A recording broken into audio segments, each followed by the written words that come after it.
Top Congo FM 88.4, première radio d'information en République démocratique du Congo. Élection des gouverneurs des provinces et des sénateurs, c'est le dernier jour aujourd'hui pour l'opération de dépôt des candidatures, mais une nouvelle prolongation serait envisagée. Il se poserait des problèmes de financement pour l'organisation de ces scrutins. Top Congo FM. Journée de deuil à Bunia, dans la province de l'Ituri. Boutiques, magasins, stations-service sont fermés ce vendredi. Journée décrétée par la société civile une semaine après la mort de 15 civils tués par les miliciens Codeco. Top Congo FM. La Sokoda va-t-elle renaître de ses cendres? Le président du conseil d'administration, Jossar Nyokalongo, a lancé la campagne de perception des droits d'auteur pour cette année. Il a déclaré que 2024 donnera un nouvel élan à la Sokoda. Top Congo FM. Fini la confusion à la tête de l'église de réveil du Congo. Le Conseil d'État a réhabilité Évariste Ejiba Yamapia dans ses fonctions de représentant légal. Il succède officiellement à Israël Dodo Kamba qui avait déposé sa démission mardi dernier. Qui fait quoi, où, quand, comment et pourquoi? Tout de suite, le journal. Top Congo FM, le journal vous est présenté par Roger Kalala. Bienvenue et bonnes conditions d'écoute. Élection des gouverneurs de province et des sénateurs. L'opération de dépôt des candidatures doit être bouclée ce vendredi, mais nous apprenons des sources proches de la CENI qu'une nouvelle prolongation est envisagée. Il se poserait des problèmes de financement pour l'organisation de ces scrutins. La plénière de la CENI pourra lever la dernière option lors d'une réunion prévue aujourd'hui.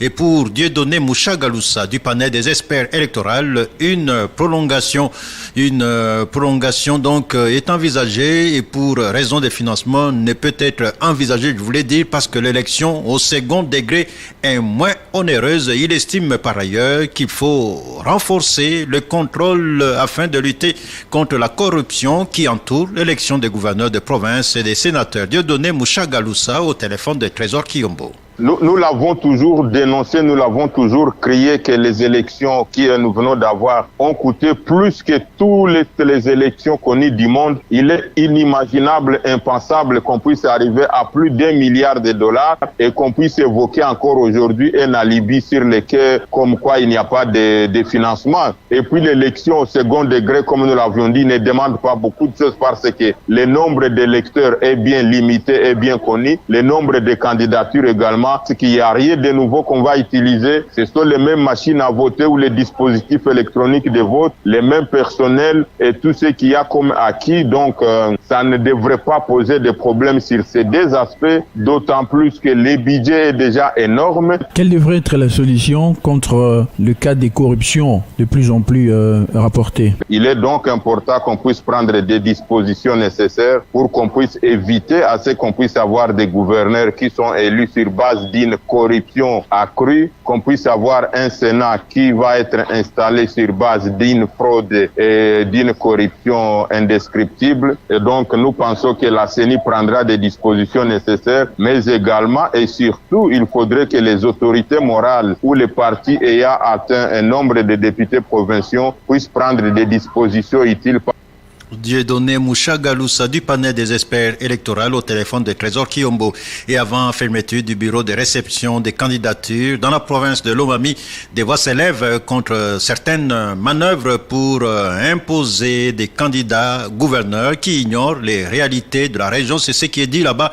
On parle des acteurs politiques de Kinshasa qui agissent pour torpiller le choix concerté à la base à Ngandajika et à Lulu. Correspondance à Libukasa Kabambi. À ces jours, toutes les sociétés civiles sont unanimes sur le profil des prochains gouverneurs et vice-gouverneurs de Lomami. Selon André Kambaja de la société civile de Ngandajika, il faut des candidats qui connaissent la province. Nous avons besoin cette fois-ci de gens qui ont quand même un agenda de développement. Il ne faudrait pas qu'on nous amène des gens qui n'ont pas un profil assez adéquat, qui ne savent même pas par où commencer. Ce sont notamment des candidats qui émane de partis politiques. Pas quelqu'un qui au départ ne maîtrise même pas la langue de l'administration, qui est le français. Quelqu'un qui est commerçant, nous ne voulons pas de lui. Pour sa part, la nouvelle société civile de Luilou insiste sur la cohésion sociale. Alphonse Boukassa, coordonnateur. Les candidats que les partis politiques proposent doivent être responsables, aussi compétents, conciliateurs et dignes de promouvoir la paix sociale et intégrale pour l'avancement de notre province de Lomami. Pas question de corruption. Jusqu'à midi ce vendredi, le BRTC à Cabinda n'avait pas encore reçu un candidat gouverneur. Dans sa dernière communication, le secrétaire exécutif de la CNI Lomami a rappelé aux parties prenantes que la fin, c'est bien ce vendredi. De la ville de Mouéné-Ditou, Ali Boukassa Kabambi, Top Congo FM. Et dans la province du Kasaï oriental, le parti majoritaire à l'Assemblée provinciale peine à trouver un consensus autour d'un candidat gouverneur de province. Des protestations ont éclaté jeudi et les manifestants ont brûlé des pneus devant le siège de l'UDPS à Moaloussé, réclamant que Jean-Paul Mbouébois Capo soit retenu candidat gouverneur. En opposition, un autre groupe milite pour le maintien de Jean-Maouéja Mouteba.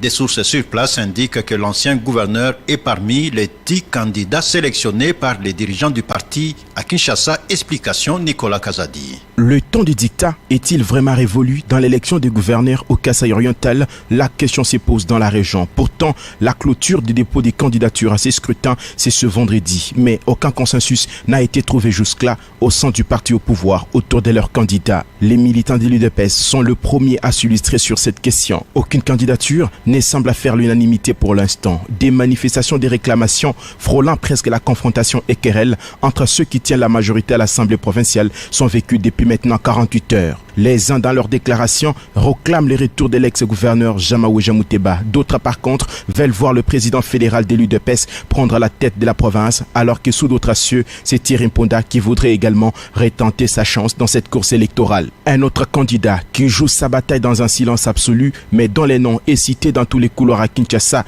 pour prendre la tête de la province du Kasaï oriental est Junior Kabanga, conseiller du gouverneur Mathias Kabeya, mis en accusation à son temps par l'Assemblée provinciale. Tout compte fait, l'élection des gouverneurs s'annonce décisive au Kasaï oriental. Ce n'est pas seulement une question électorale, mais aussi une occasion pour réparer les erreurs du passé. L'échec cuisant de la province durant le premier quinquennat a été presque une belle leçon, estime la société civile locale, qui indique également qu'il ne faudrait pas reprendre avec les mêmes erreurs, espérant les résultats différents. Mbouchmaï, Nicolas Kazadi, Top Congo FM. Il est candidat gouverneur dans la province du Kasaï. Crispin Mukendi de l'UDPS a déposé à Tshikapa sa candidature. Il était accompagné du ministre de Pêche et Élevage, Adrien Bokele, qui croit en la victoire du ticket de l'Union sacrée. Il a déclaré toutefois que s'il y a d'autres candidats gouverneurs en course, le vainqueur sera le champion de tous les Kasaïens. Adrien Bokele au micro de Fabien Gouesch. Je suis arrivé ici sur instruction du leadership de l'Union sacrée d'accompagner notre candidat gouverneur que vous connaissez, maître Crispin Mukendi. Et c'est la raison pour laquelle on est passé directement jusqu'à la CENI pour le dépôt de sa candidature. Si je peux envoyer un message à notre population, c'est d'abord un message de paix et un message d'unité. Vous savez, nous passons un moment très difficile. Nous avons terminé les élections. Au jour d'aujourd'hui, la CENI va organiser les sénatoriales et les élections au niveau des gouverneurs de province. Si nous ne sommes pas unis, nous allons avoir des problèmes très sérieux. C'est vrai qu'il y aura beaucoup de candidats qui vont défiler, candidats gouverneurs, candidats sénateurs, mais je crois que le meilleur gagne et celui qui va gagner sera notre champion à nous tous, notre champion de la population. Adrien Bokele au micro de Fabien Gouesch. C'est l'une des plus importantes matières que les députés nationaux élus le 20 décembre dernier devraient traiter à l'Assemblée nationale. Le règlement intérieur pourra être présenté ce week-end. Le bureau provisoire qui va recevoir la conclusion du travail de la commission spéciale pourra convoquer une plénière la semaine prochaine. Les travaux de cette commission spéciale se déroulent actuellement en sous-commission. Explication Gino Rema. Le travail avance très bien. Jacques Njoli est député national et président de la commission spéciale en charge de l'élaboration du règlement intérieur de la nouvelle chambre basse du Parlement. Après avoir abordé les questions complexes, nous avons divisé la commission en 4 sous-commissions thématiques. La première sous-commission vérifie les amendements et la conformité des dispositions relatives à l'organisation et au fonctionnement de la Chambre. Il y a une deuxième commission qui s'occupe de la production législative. Il y a une troisième sous-commission qui s'occupe de relations entre le Parlement et les autres institutions. Et la dernière sous-commission qui s'occupe des relations de la diplomatie parlementaire, du statut du député et les agents techniques des cabinets politiques. L'élu de Tchouapa a profité de l'occasion pour présenter l'étape suivante des travaux jusqu'à l'adoption de ces textes qui va régir l'Assemblée nationale durant cette législature. Jacques Njoli. Nous avons commencé l'audition de différentes sous-commissions et nous espérons qu'à la fin de la journée, nous aurons terminé le travail d'audition et la mise en commun du texte sera faite le samedi et nous espérons que le bureau recevra le texte finalisé au plus tard ce week-end. Jacques Njoli a ajouté qu'il n'y a pas de questions épineuses, si ce n'est que des questions de clarification, d'adaptation au contexte, des prises en charge de problématiques nouvelles et surtout de la question de l'honorabilité des députés en termes de déontologie, de comportement pour mériter l'honorabilité qui confère ce statut. Et le vote du règlement intérieur sera une étape franchie par le bureau provisoire avant l'élection du bureau définitif de l'Assemblée nationale. Annulation de l'élection du bureau définitif de l'Assemblée provinciale au Sankourou. L'élection est prévue. L'élection organisée plus tôt le 27 février à Lusambo risque de ne pas être considérée. C'est ce qu'annonce à Top Congo FM, une source du bureau d'âge de l'organe délibérant. Journée de deuil à Bunia, dans la province de l'Ituri. Les activités tournent au ralenti dans la ville. Boutiques, magasins, stations-service sont fermés ce vendredi.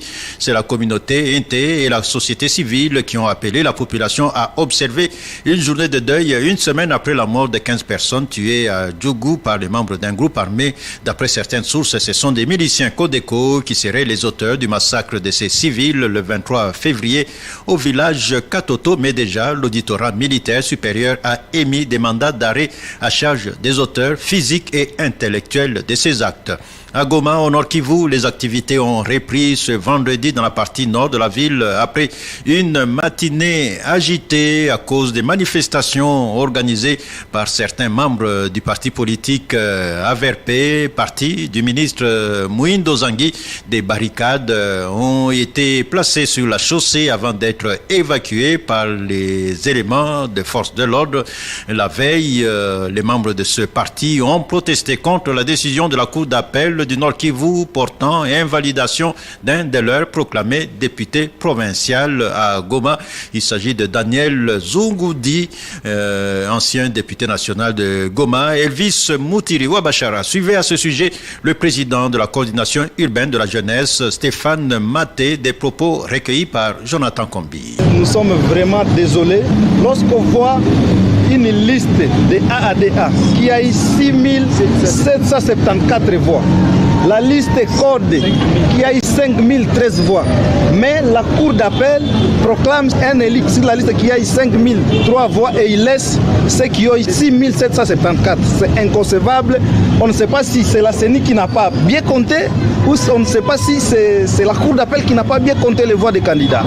C'est pourquoi nous, la jeunesse de l'AVRP, ville de Goma, nous n'allons pas accepter que l'on puisse nous marcher dessus. Notre candidat Nzoundi, le président du bureau d'âge, a été élu sans faire de monnayage de voix. Au lieu de remettre celui qui a le droit dans son droit, on donne plutôt la victoire à celui qui a échoué.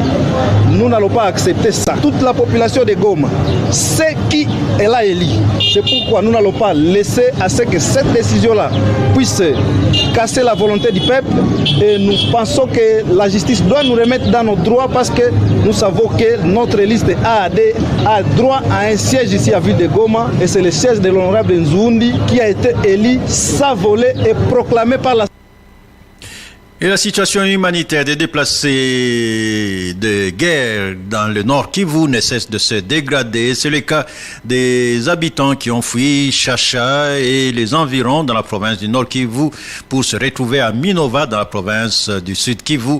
Selon la société civile, certains déplacés sont obligés de quitter les écoles et églises dans lesquelles ils se sont réfugiés. Écoutez à ce sujet Jean de Dieu Bakarimoa, président de la nouvelle société civile congolaise du groupement Mufuni Shanga, chefferie de Baoundé, dans le territoire de Massissi. Il y a la population de Kiluku, Bwerema, Chacha, il y a la population aussi de Kabase, il y a aussi la population de Kachenda Ronyana. Et toute la population s'est vidée vers Minova. En arrivant à Minova, oui, nous nous sommes accueillis. On a ouvert les écoles, les églises, et nous sommes aussi accueillis dans les familles d'accueil. Mais 2 semaines après, il y a les églises qui commencent à mettre dehors la population. Il y a les écoles qui commencent à mettre dehors la population. Les déplacés commencent à passer toute la nuit à l'extérieur, alors que nous sommes pendant la période de la pluie. Vraiment, c'est une chose déplorable. Nous demandons aux autorités en place d'intervenir les déplacés quant à ça. Sinon, lorsque les déplacés passent toute la nuit à l'extérieur pendant sous la pluie, vraiment, c'est dommage. C'est une chose regrettable. Et là, nous manquons à quoi faire. C'est pourquoi nous appelons les autorités d'urgence vraiment d'intervenir les déplacés qui n'ont pas où aller et les autres sont refoulés, passent la nuit à la Belle Étoile. C'est pourquoi nous appelons pour voir comment intervenir la population. Nous appelons les autorités en place pour chercher vraiment d'urgence comment intervenir à ces déplacés. Des propos recueillis par Jonathan Kombi. Le dossier est toujours d'actualité sur le protocole d'accord entre l'Union européenne et la République du Rwanda ou le Rwanda voisin sur les matières premières stratégiques. Un député national dénonce ce qu'il considère comme une insulte envers toute la nation congolaise et ses dirigeants. Le député Crispin Bindoulé affirme que ce protocole d'accord entre l'Union européenne et le Rwanda confirme le soupçon d'un soutien indéfectible de l'Union européenne au plan macabre de déstabilisation et de balkanisation de la RDC. Détail Rémi Moulingati. Dans une correspondance adressée à l'ambassadeur de l'Union européenne en République démocratique du Congo, le député national Crispin Bindoulé s'insurge contre les protocoles d'accord de coopération entre l'Union européenne et la République du Rwanda. Pour lui, ce qui écœure l'opinion congolaise dans sa majorité, c'est qu'en dépit de l'agression dont la RDC est victime de la part du Rwanda il y a 2 décennies avec plus de 12 millions de morts, le pillage des ressources naturelles et la destruction de son écosystème, l'Union européenne justifie son choix parce qu'elle qualifie tacitement de l'état de droit façade qui existerait au Rwanda, alors que tout le monde sait pertinemment que c'est un pays connu comme une prison à ciel ouvert. Pire encore, la Commission européenne se félicite du fait qu'une raffinerie d'or existe déjà au Rwanda et que celle de Tantale sera bientôt opérationnelle dans un état sans gisement considérable en mines, encore moins un pays importateur de minerais bruts.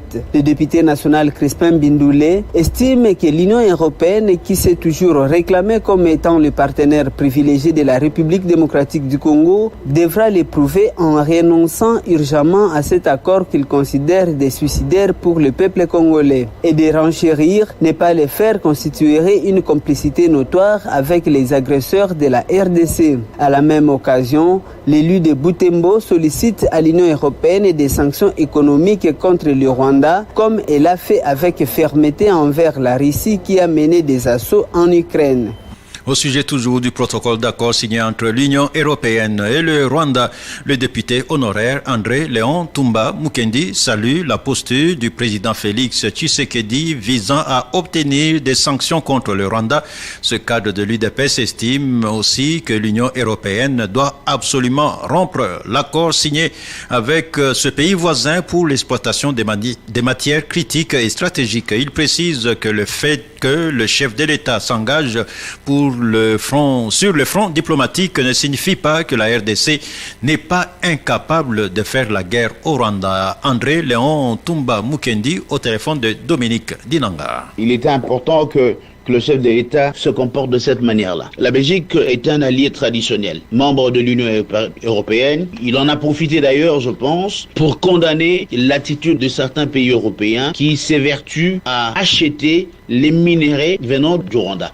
Le Rwanda n'a jamais été producteur de minerais, donc nous avons un problème de traçabilité. Je crois que c'est très important. Moi-même, en tant que membre, quand j'étais membre de la commission environnement, ressources naturelles et tourisme, nous avons travaillé sur ces dossiers de traçabilité. Et aussi, quand j'étais membre de la présidente de la commission agriculture et ressources naturelles au niveau de la SADC, on a travaillé sur ce fait de traçabilité. Donc, l'attitude du chef de l'État, c'est une attitude à saluer. Et je pense que c'est comme ça. Il a le bâton de commandement qui lui a été remis par les Congolais. En tant que chef de l'État, il devait prendre le devant. Il n'y a pas de changement de ton. Je crois que c'est mieux de pouvoir parler d'abord de la diplomatie, faire comprendre que ce n'est pas parce que la RDC ne voudrait pas aller en guerre que nous n'en sommes pas capables. Mais je pense que pour le moment, nous privilégions d'abord le côté diplomatique. Et j'estime qu'au retour du chef de l'État, il va sûrement nommer un formateur afin que nous puissions avoir un gouvernement responsable qui devrait s'occuper de tout un tas de choses. Personnellement, je me mets à la disposition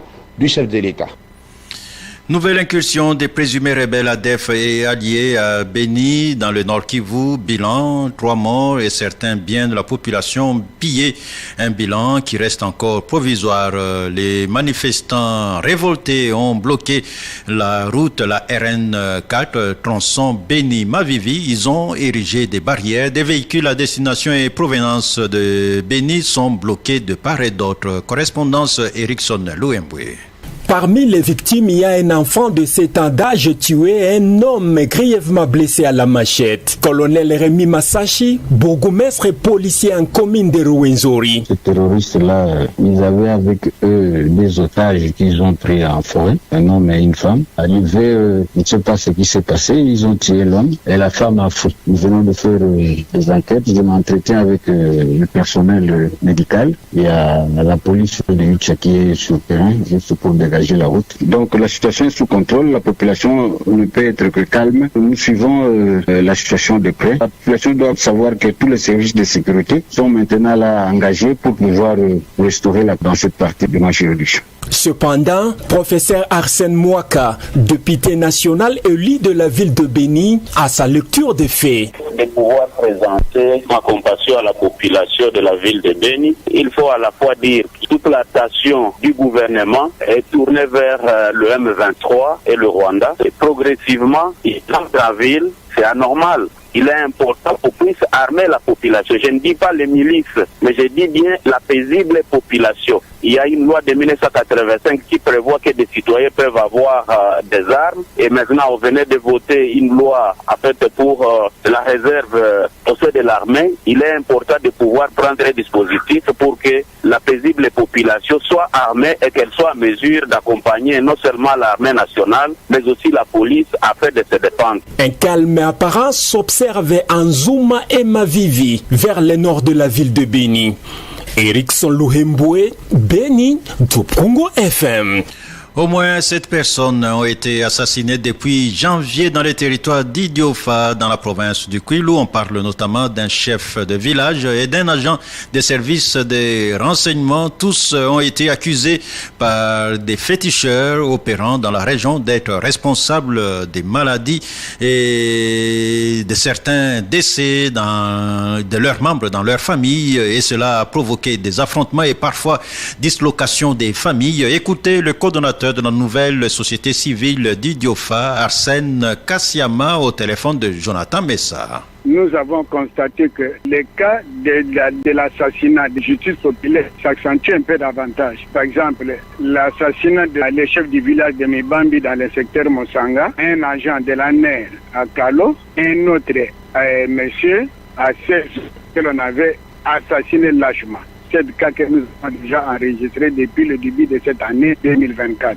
7 morts comme ça, que les gens éliminent physiquement comme ça, on les dit. Cela est dû à quoi? Les charlatans sont là, en train de traiter les gens, on cite les noms des gens et les membres de famille s'énervent et ils vont commettre de tels forfaits, par exemple. Quand on cite le nom de quelqu'un, vous voyez que maintenant, le membre de la même famille vont s'en prendre à celui qu'on a cité les noms. C'est ça la cause. D'où nous avons sollicité les services concernés, par exemple le service de la NER qui donne des autorisations de fonctionnement à ces charlatans, le service de culture et art, ils puissent voir que l'on ne donne pas ce document à ces aventuriers qui sont à la base de beaucoup de cas d'assassinat dans notre territoire. Ils sont très, très, très nombreux.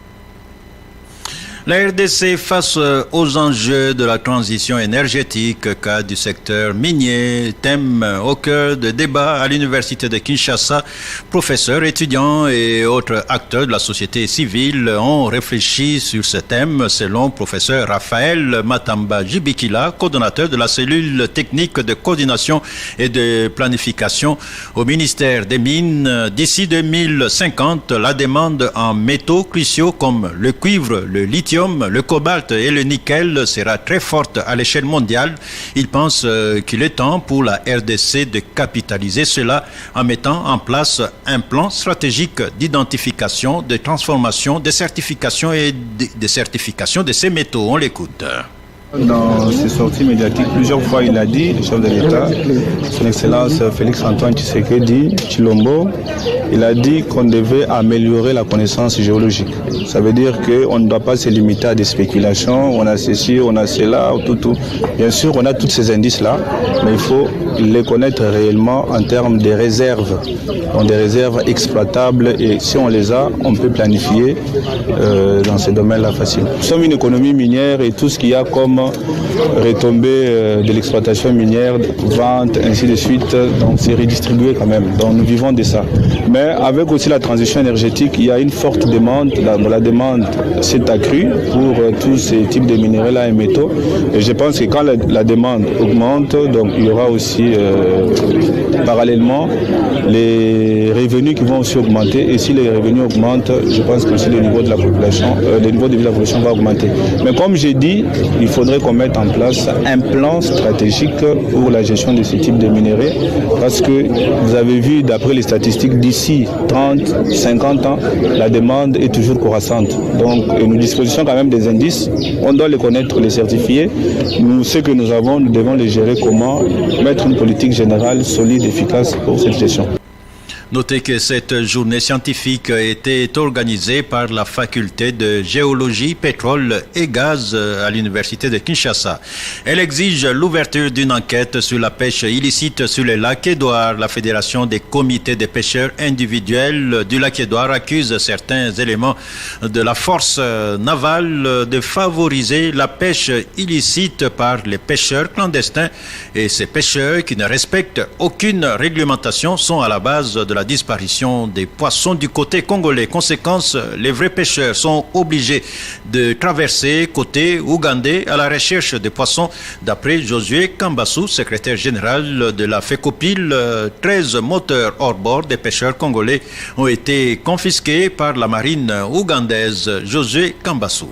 La carence de poissons dans les eaux congolaises, ce qui pousse les pêcheurs congolais de poursuivre les poissons en Ouganda, où ils sont arrêtés et subir des calvaires au niveau de l'Ouganda, dans la prison de Katwe et de Rwachama. À l'heure où je vous parle, il y a 13 moteurs de pêcheurs congolais qui sont déjà arrêtés au niveau de l'Ouganda. Nous demandons vraiment l'implication des autorités politico-administratives et militaires pour essayer de libérer ces moteurs. Mais à l'heure où nous vous parlons, certains militaires de la force navale sont à la base des calvaires des pêcheurs congolais, puisqu'ils emploient totalement les pêcheurs clandestins et le lac est en train de se vider jour un jour. C'est pourquoi nous demandons aux autorités de la justice et même les autorités politico-administratives de voir comment ouvrir une enquête suivie des actions judiciaires en fait de punir tous ces pêcheurs-là clandestins,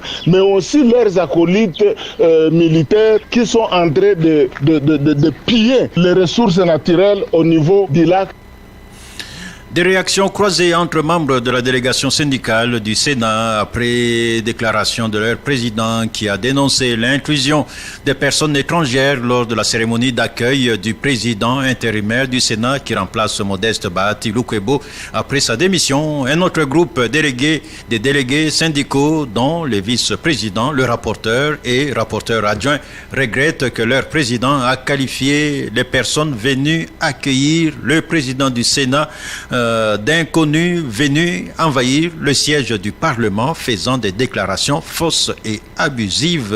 Détail Ousmane Zanza. Dans leur communiqué publié mercredi dans la soirée en guise de réaction, les délégués syndicaux de la Chambre haute du Parlement disent avoir appris avec surprise et désappointement par la voie des ondes la déclaration unilatérale faite par leur président de la délégation syndicale, François Poutou-Bonia, prenant fait cause dans les conflits politiques opposant les députés nationaux Modeste Batilou-Kebo, président du Sénat honoraire, et l'honorable Sangouma Moussaï, président du Sénat à l'intérim. Tout en rappelant que les faits se sont passés mercredi 24 février 2024, quand le président du Sénat à l'intérim est arrivé au Palais du Peuple et est accueilli par une foule immense en liesse, constituée essentiellement des cadres et agents de l'administration de la Chambre haute du Parlement congolais, ainsi que de prestataires extérieurs attachés au Sénat. Les délégués syndicaux regrettent que leur président François Poutou-Bonia a qualifié les personnes venues accueillir le président du Sénat à l'intérim Sangouma Moussaï d'inconnus venus envahir les sièges du Parlement, faisant des déclarations fausses et abusives, troublant ainsi la quiétude des agents et cadres du Sénat. Ce qui est loin de refléter la vérité, car selon eux, il s'agit bel et bien des agents et cadres réguliers du Sénat. Au nom de la délégation syndicale, les vice-présidents de cette structure, les rapporteurs et les rapporteurs adjoints désapprouvent au nom des délégués syndicaux la démarche cavalière selon eux de leurs camarades présidents non inclusifs de l'ensemble de la délégation syndicale et se désolidarisent sans équivoque de sa prise de position qui va à l'encontre des intérêts et des desiderata du personnel administratif du Sénat. Dans le même communiqué, ils demandent à leurs camarades présidents François Poutou de retirer sans délai son communiqué, faute de quoi ils se verront dans l'obligation de lui appliquer les prescrits des tests qui régissent leur corporation.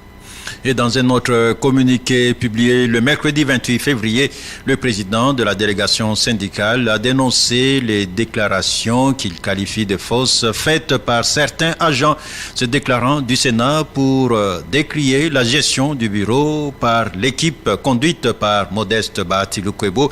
Il dit ne pas reconnaître ces prétendus, ce sont ces termes, agents, et réaffirme que le bureau du Sénat a notamment augmenté le salaire des agents avec une prise en charge médicale. Les élèves de l'EPST 1, 2, 3 et 4 Matongé pourront désormais étudier dans les meilleures conditions. Le ministre de l'EPST, Tony Mwaba, a officiellement remis jeudi après-midi les bâtiments réhabilités de ces écoles aux gestionnaires. Par la même occasion, les bancs ont également été remis à ces écoles publiques. La réhabilitation de ces écoles primaires a été rendue possible grâce au financement du Fonds de promotion de l'éducation et de la formation FPEF. Ces bâtiments ont une capacité de plus de 2000 élèves. Pour le ministre de l'EPST, la réhabilitation de ces infrastructures scolaires vient en régler le problème d'accès à l'école né avec la gratuité de l'enseignement, une réforme qui a conduit au surpeuplement des salles de classe face aux bâtiments scolaires délabrés ou inexistants. Tony Mwaba au micro de Mamichela. Et dans le cadre du programme d'urgence qui a été arrêté au ministère de l'EPST à travers la direction des infrastructures scolaires, et grâce juste aux frais de fonctionnement, nous avons décidé de réhabiliter toutes les grandes écoles officielles de la ville de Kinshasa. Jusque-là, on a ciblé 6. Nous sommes déjà dans la phase d'inauguration. On a inauguré l'EP Mama Sifa à Kinkole il y a 2-3 semaines. Aujourd'hui, on est là. Les lundis, on sera également à Lemba. Et indépendamment de ça, nous avons également construit 2 écoles dans les camps militaires et policiers. Nous avons une école moderne au camp Lufungula, une autre école moderne au camp Force Navale pour les enfants et dépendants militaires. Voilà, donc aujourd'hui, c'est pour la remise de ces bâtiments. Pour ceux qui ont vu ces bâtiments avant le mois d'août, ils savent à quoi ça ressemblait. Donc ça ressemblait à tout sauf à une école. Aujourd'hui, grâce aux frais de fonctionnement qu'on a accordés au DINAC, le travail a été fait. Les parents peuvent faire maintenant confiance à cette école qui sera vraiment sécurisée, comme vous le voyez là, clôturée, pour que même les Kuluna ne passent plus par ici et que voilà, nous pouvons espérer une bonne formation pour nos enfants. Les sinistrés de la crue, la montée des eaux du fleuve Congo ont bénéficié de l'attention de l'ONG Women of F qui a organisé une descente en 2 temps. D'abord le mardi 27, puis hier, mercredi, ou plutôt le mercredi 28 février, pour leur redonner le sourire. Women of F, c'est une association de femmes issues des différentes confessions religieuses et représentantes des différentes organisations œuvrant dans le développement et le secteur humain. Reportage Genovic Mboa. Le premier jour, Women of Fight a redonné le sourire aux sinistrés des communes de Massina et Limete. Pour Nadine Banzé, coordonnatrice de cette ONG, l'assistance vise à répondre aux cris d'alarme des sinistrés. Le besoin est encore là. Nous avons ciblé quelques échantillons, mais il y a d'autres personnes qui sont sur terrain. Au deuxième jour, c'était au tour des communes de Ngaliema et Mongafula de bénéficier de l'élan du cœur de Women of Fight. À la grande satisfaction du bourgmestre de Ngaliema, Dieu merci Maïbanzilonga. Les gens qu'on a remis les biens, je pense que ce sont des gens qui sont dans des conditions infra-humaines. Et nous avons voulu d'abord venir en aide de ces gens-là. Mais au moins, le gouvernement est en train de faire tout son mieux. D'ici là, il y aura aussi l'accompagnement dans ce sens-là. Donc nous sommes très flattés et je pense qu'ils ne vont pas s'arrêter en cours de route. Et ces gestes louables, ils vont le continuer. Ils ne attendent pas toujours que les gens soient sinistrés pour les venir en aide, mais au moins, les gens qui sont dans des situations de détresse, ils peuvent toutefois venir et ça sera une bonne chose. Cette assistance est la deuxième du genre après celle faisant suite au pluies diluviennes d'octobre 2022. L'ONG Women of Fight a bénéficié de l'apport de l'Église de Jésus-Christ des Saints des derniers jours, une assistance motivée par l'amour pur, voulu de Christ. Nixon Lomena est représentant de cette église. Il n'y a pas un autre but que de montrer notre amour à notre prochain, comme ces bons samaritains qui est venu en aide à cet inconnu qui était tombé au cours de la route. Le kit remis aux sinistrés après identification des ménages est constitué d'un sac de riz, de sémoule, de sel et de sucre, mais aussi d'un bidon d'huile végétale, un pagne pour les mamans ainsi qu'un matelas. Genovic Mboa. La Sokoda va-t-elle renaître de ses cendres? Le président du conseil d'administration de la Société congolaise des droits d'auteur et des droits voisins est optimiste. Jossar Nyokalongo, qui a lancé la campagne de perception des droits d'auteur pour cette année, affirme que 2024 donnera un nouvel élan à la Sokoda. Ses animateurs espèrent tourner ainsi l'image triste des querelles byzantines et autres comportements. Jossar Nyokalongo. Aujourd'hui, avec cette formation, nous avons un personnel qualifié, formé au standard international, prêt à remplir leur mission auprès des assujettis pour le compte de la Sokoda COPCA. Une nouvelle ère s'ouvre à la Sokoda COPCA et nous en sommes fiers. Au nom du conseil d'administration, j'invite les artistes créateurs et tous ceux qui sont concernés par les droits d'auteur et les droits voisins de venir s'affilier à la Sokoda COPCA pour bénéficier de leurs droits. À vous, cadres et agents, soyez dignes de la formation que vous venez de bénéficier, car c'est au résultat que vous serez jugés. C'est ici l'occasion de tourner mes regards vers la direction générale de notre société pour un encadrement adéquat des équipes qui vont faire le travail de terrain. Avec espoir que les artistes créateurs affiliés à la Sokoda COP vivront une nouvelle page dans la gestion de leurs droits. À l'issue de cette formation, la Sokoda lance officiellement la campagne des perceptions pour l'exercice 2024. La campagne de perception des droits d'auteur a été lancée au terme d'une formation de remise à niveau des cadres et agents sur la technique de perception des redevances. Le directeur général intérimaire de la Sokoda, Joe Mondonga, a déclaré que cette campagne couvre l'ensemble du territoire national. Il a demandé à tous les artistes de s'enregistrer au niveau de la Sokoda et de revenir à la raison pour que cette institution leur offre un service de qualité. Unir le peuple des deux Congo par le fleuve, c'est l'objectif d'une ONG qui annonce la 4e édition de Congo River qui aura lieu à Brazzaville et à Kinshasa au mois de juillet prochain. L'initiateur de l'ONG Congo River l'a annoncé à Kinshasa à la résidence de l'ambassadeur de Grande-Bretagne pour la 4e année consécutive. La Bralima est partenaire du festival Congo River, une initiative de l'ONG Congo River, détaille Cyril Milandou. En soutenant le festival Congo River, l'ambassadrice de Grande-Bretagne Alison King a souligné son importance écologique. À travers notre collaboration avec Congo River, nous réaffirmons notre engagement à soutenir les initiatives locales congolaises, à autonomiser les communautés congolaises et à favoriser le changement positif. Pour le coordonnateur de Congo River, Vincent Kunda, cet événement est une première qui va réunir les Congolais de Brazzaville et de Kinshasa. Nous allons passer 4 jours à Brazzaville et puis il y aura un programme Kinshasa by Night. On va visiter Matongé, Bandal, on sera en ville et après au bord du fleuve, nous allons passer 2 jours de festivités avec une programmation musicale. L'Office national du tourisme par Alain Bokosso, représentant la directrice générale, pense que le fleuve Congo mérite d'être valorisé. Le fleuve Congo en tant que produit touristique mérite une valorisation, mérite des investissements et mérite aussi des études. Audrey Zoula, experte principale chargée de l'écotourisme à SICOS, apporte le soutien de son institution à ces projets. Ce don de la nature influence nos danses, nos cultures, notre musique, nos langues, nos us et coutumes, nos codes vestimentaires. J'ai envie de dire vraiment qui influence notre patrimoine culturel et qui fait de nous ce que nous sommes. Le soutien de la Bralima s'inscrit dans la droite ligne de sa stratégie de développement durable. Il a été aussi question de la restitution de la 3e édition qui s'était déroulée à Mwanda dans le Congo central.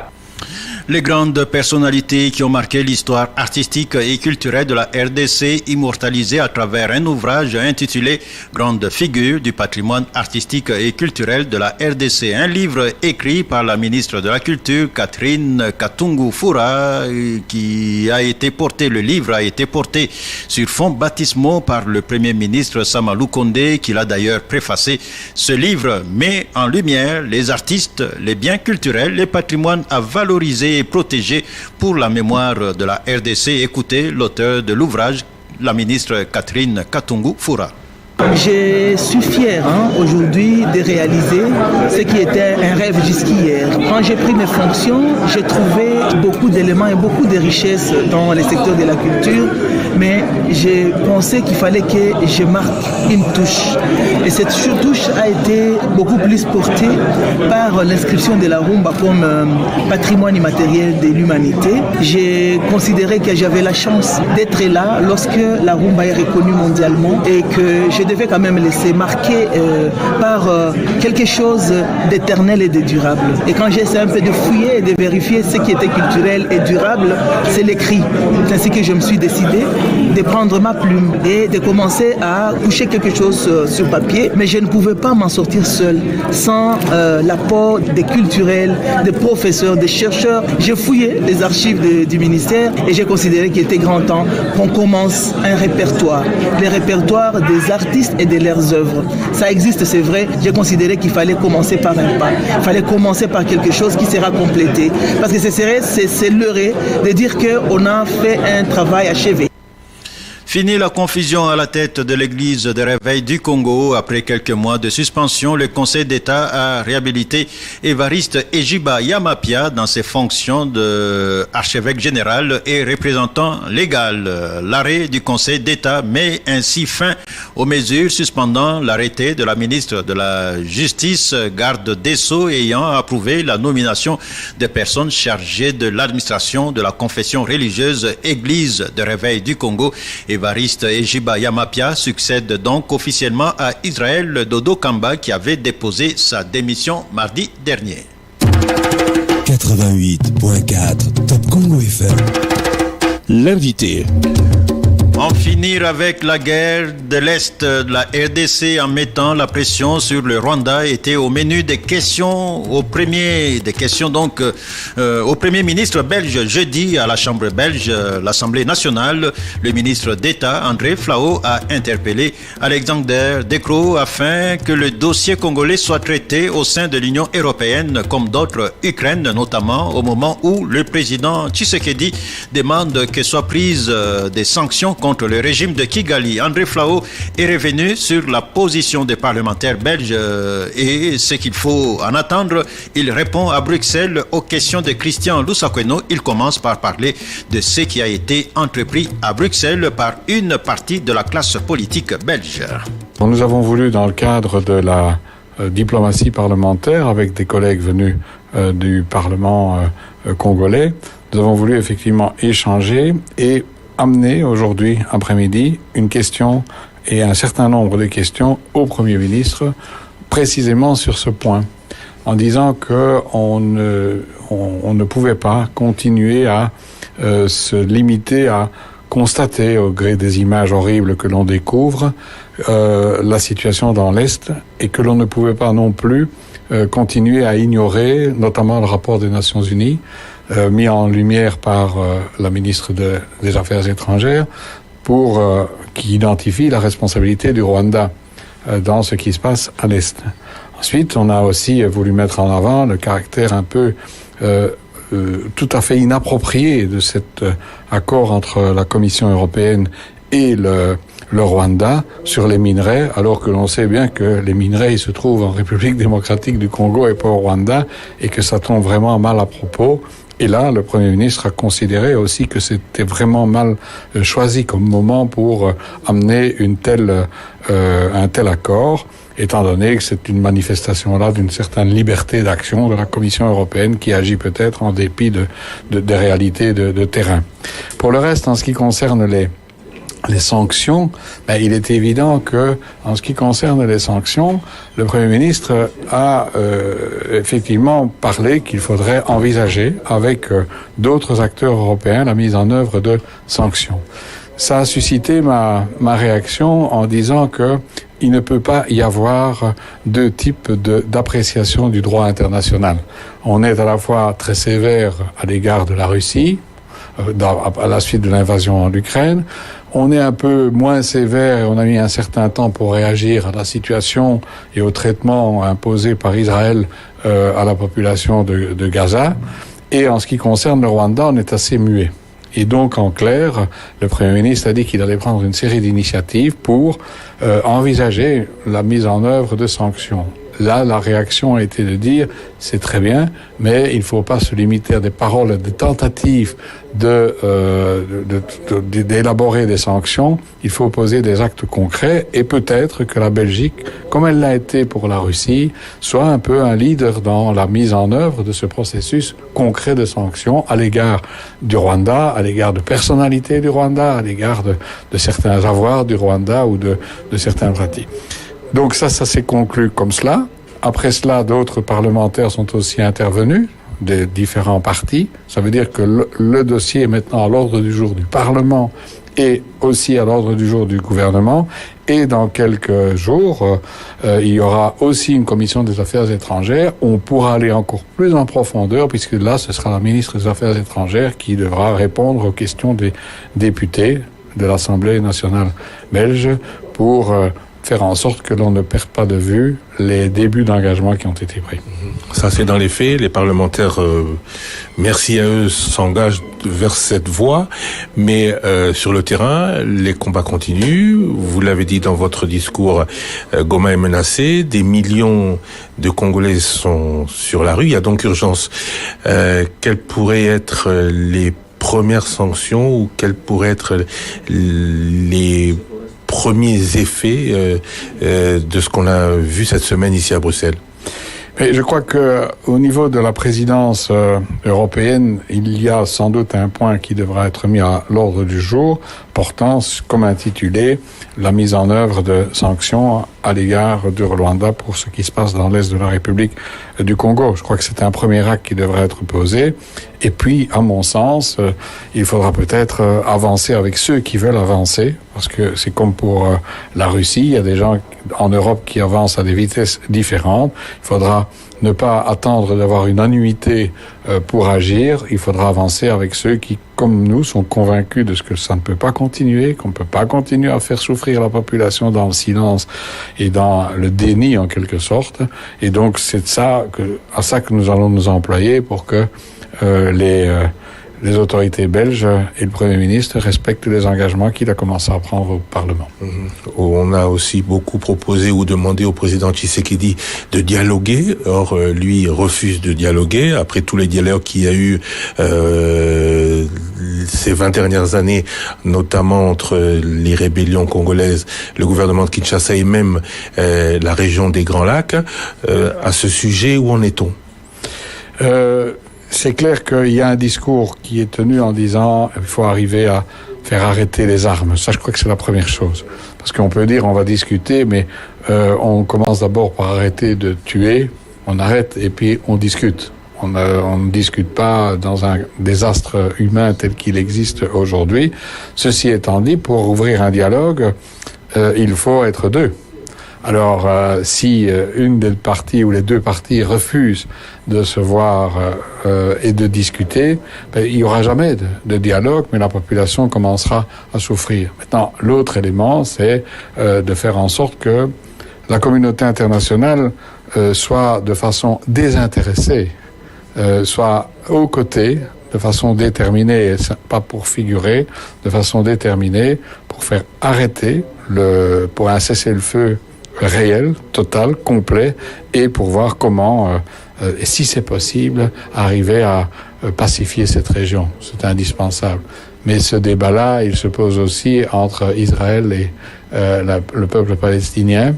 On a condamné les attaques du Hamas, mais on est aussi là très timide pour condamner le comportement du gouvernement de M. Netanyahou, qui est un gouvernement qui agit de façon inacceptable et intolérable. Et ce n'est pas d'être antisémite de condamner cela. Il faut condamner tout gouvernement qui ne respecte pas les règles internationales et qui fait souffrir la population d'un autre peuple. Monsieur André Flao, je vous remercie. Je vous en prie. Voilà, c'était le ministre d'État André Flao, ministre belge, qui répondait aux questions de Christian Lusakeno. Top Congo FM 88.4, première radio d'information en République démocratique du Congo.